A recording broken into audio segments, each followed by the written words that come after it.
شام کا ایک علاقہ ہے السویڈا۔ اسرائیل نے شامی فوج کو کہا ہے کہ تمہارے پاس 48 گھنٹے ہیں، 48 گھنٹے میں جا کر تم وہاں پر اپنی کارروائی کرو۔ اگر 48 گھنٹے سے 1 منٹ اوپر بھی ہوا تو ہم تم پر فضائی حملہ کر دیں گے۔ اب دیکھیے وہ علاقہ ہے بھی شام کا، اس کے باوجود بھی اسرائیل وہاں پر اپنی بدماشی کر رہا ہے۔ جولانی اور جولانی کے گروپس، کیونکہ اسرائیل کے ساتھ وہ ملے ہوئے ہیں، اور سیریا کے جو لڑاکے ہیں وہ انہی کے ساتھ لڑ رہے تھے۔ الدروز، دروز بھی کہتے ہیں ان کو، وہ اکثر اسرائیل کی حمایت کرتے ہیں اور انہی کے ساتھ مل کر وہ لڑتے ہیں۔ وہ جو ان کے وہ لڑاکے ہیں وہ زیادہ تر سویڈا کے اندر ہیں، تو وہاں پر ایک گروپ، مطلب ایک طرف شام کا گروپ تھا تو ایک طرف دروز کا گروپ تھا، تو وہ آپس میں لڑے، ان میں 500 بندے مارے گئے ہیں۔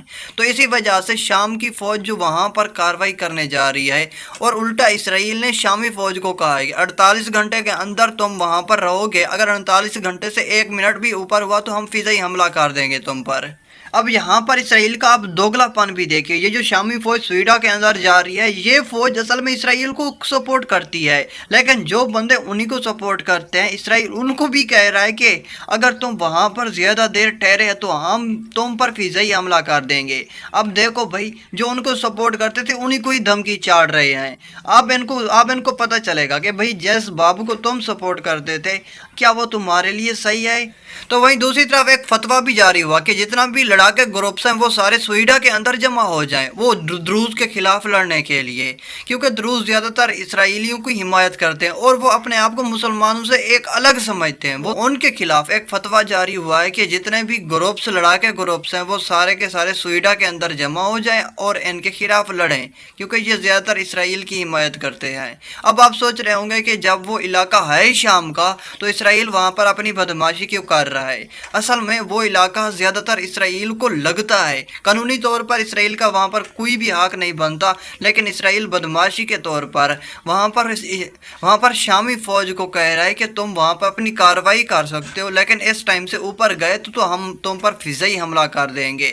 وہ علاقہ ہے کیونکہ اسرائیل کو لگتا ہے، تو اسرائیل سمجھتا ہے کہ ہمارے لیے اگر شامی فوج زیادہ دیر وہاں پر رہے گی تو ہمارے لیے خطرہ ہوگا، تو اسی وجہ سے وہ ایک زبردستی کر رہا ہے ان کے ساتھ، بس اس ٹائم تک رہو اور یہاں سے پھر نکل جاؤ۔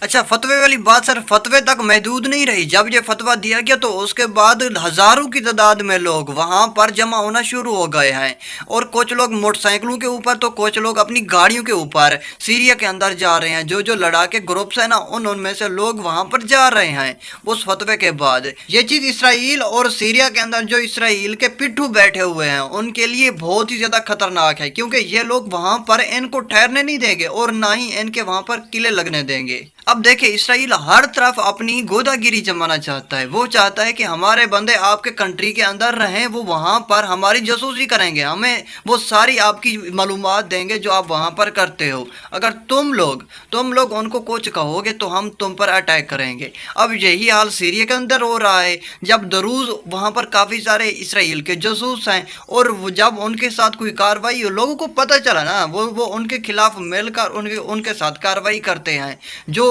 سویڈا کے اندر زیادہ تر رہتے ہیں۔ یہ سارا کچھ سویڈا کے اندر زیادہ تر ہو رہا ہے۔ ویسے تو سیریا کے اوپر اسرائیل نے اٹیک کیا تھا، یہ اٹیک کے بعد ہوا۔ وہ سمجھتے ہیں کہ یہ جو سویڈا کے اندر دروز رہتے ہیں یہ اسرائیل کو فل سپورٹ کرتے ہیں، اور وہ اکثر سپورٹ کرتے بھی ہیں، یہ بھی کئی دفعہ دیکھا گیا ہے۔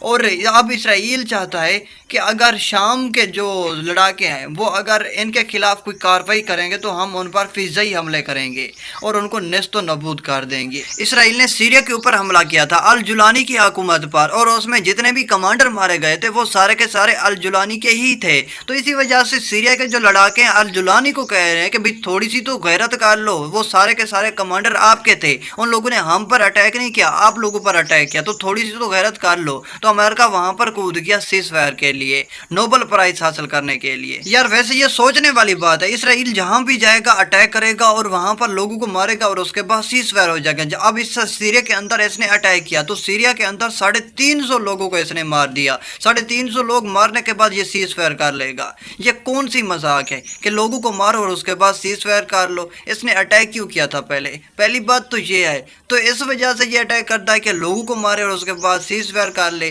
کیونکہ یہ تھوڑا ڈیمیج دیتا ہے، اور ڈیمیج دینے کے بعد جب اس کو مار پڑنے لگتی ہے تو سیز فائر کر لیتا ہے۔ جب یہ فتویٰ جاری کیا تو کافی سارے لوگوں نے سمجھا کہ لوگ وہاں پر لڑنے کے لیے نہیں جائیں گے، اسرائیل اور